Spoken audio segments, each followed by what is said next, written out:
So this is the week we're just going to dig into the situations that deal the most with injuries. If you're in the fantasy championships, I would guess you likely know who you're going to play at this point, but we'll just talk about some of the key guys here. So 11 to 20 full is Sanders, Ahmed, Jacobs, Jonathan Taylor, Mike Davis, J.K. Dobbins, DeAndre Swift, Kenyon Drake, Melvin Gordon, J.D. McKissick is number 20. And then into Ronald Jones, Gio Bernard, Darrell Henderson, David Johnson, Kareem Hunt, Ezekiel Elliott, Wayne Gallman, Tony Pollard, Le'Veon Bell, Damian Harris. What do you do with Le'Veon Bell? I can't make heads or tails about it because I don't think that he's going to get like 80% of the snaps. And the Falcons have been, I don't want to say difficult to run on, but like Fournette had a bad game. He just scored 2 touchdowns. Right. And that might just not, if that doesn't have, if Bell doesn't score 2 touchdowns, what did he end up with, like 45 yards? Great.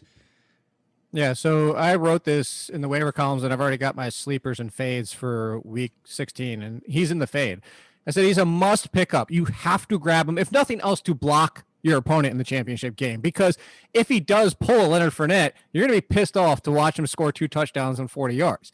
On the flip side, I don't think I'm rolling out there in lineups unless I'm desperate, unless I lost somebody this week. And maybe you're relying on Connor and you had to sneak in somebody this past week, like maybe Jeff Wilson, and now you're left with a Jeff Wilson versus Le'Veon Bell if Mostert's back and you don't want to make that decision. But your main point is the correct one in the fact that the Falcons defense, run defense, is middle of the road. It's not great. It's middle of the road, but it's also made to look better because everybody just passes on them because it's so damn easy to pass on them. So running backs don't do much against them.